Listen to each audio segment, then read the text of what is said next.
বাংলাদেশ সেনাবাহিনীর আধুনিকায়নের প্রক্রিয়ায় যুক্ত হলো চীন থেকে আসা সর্বাধুনিক ভেটি-5 হালকা ট্যাঙ্কের নতুন একটি বহর।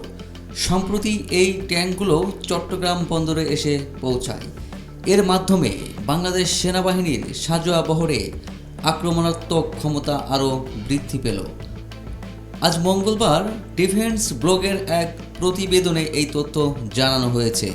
প্রতিরক্ষা পর্যবেক্ষকদের মতে এই নতুন সরবরাহটি মূলত আগে থেকে থাকা ভেটি-5 রেজিমেন্টকে আরও শক্তিশালী করবে। ইতিপূর্বে বাংলাদেশ সেনাবাহিনীতে 44টি এই ধরনের ট্যাঙ্ক সম্বলিত একটি রেজিমেন্ট কর্মরত ছিল। এই ট্যাঙ্কগুলো 105 মিমি আধুনিক কামানে সজ্জিত, যা রাশিয়ার তৈরি T-90 এর মতো শক্তিশালী প্রধান যুদ্ধ ট্যাঙ্কও মোকাবেলা করতে সক্ষম।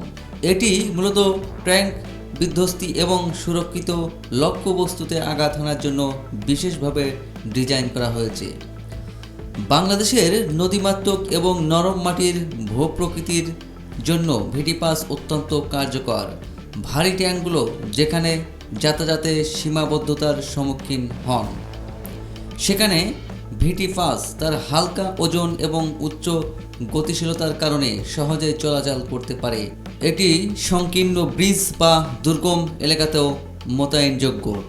বাংলাদেশি সংবাদ মাধ্যমের দাবি অনুযায়ী ভারতের T-90 ট্যাঙ্কের তুলনায় ভেটি-5 গতিশীলতা, সুরক্ষা এবং মারণ ক্ষমতার দিক থেকে বেশি সুবিধাজনক। যদিও এই ধরনের তুলনামূলক দাবি স্বাধীনভাবে যাচাই করা হয়নি।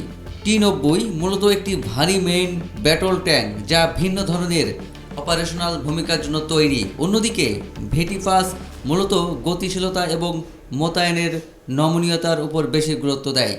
এতে রয়েছে digital battlefield management system, thermal imaging sight এবং আধুনিক ফায়ার কন্ট্রোল সিস্টেম, যা দিন ও রাত উভয় সময়ে নির্ভুলভাবে লক্ষ্যভেদ করতে সাহায্য করে। গত এক দশকে চীন বাংলাদেশের অন্যতম প্রধান প্রতিরক্ষা অংশীদার হিসেবে আবির্ভূত হয়েছে। নৌবাহিনীর জাহাজ থেকে শুরু করে যুদ্ধবিমান এবং মিসাইল সিস্টেমের পর ভেটি-5 ট্যাঙ্কের এই নতুন বহর দুই দেশের সামরিক সম্পর্কের গভীরতাকে নির্দেশ করে। পশ্চিমা বা রুশ ভারী ট্যাঙ্কের তুলনায় এই ট্যাঙ্কের রক্ষণাবেক্ষণ খরচ তুলনামূলক কম হওয়ায় এটি বাংলাদেশের জন্য সাশ্রয়ী ও কার্যকর একটি বিকল্প হিসেবে বিবেচিত হচ্ছে। প্রতিরক্ষা বিশ্লেষকদের মতে ভেটি-5 হালকা ট্যাঙ্কগুলো মূলত রেকি, দ্রুত প্রতিক্রিয়া এবং ফায়ার সাপোর্ট দেওয়ার ক্ষেত্রে বাংলাদেশ সেনাবাহিনীর সক্ষমতা বহুগুণ বাড়িয়ে দেবে।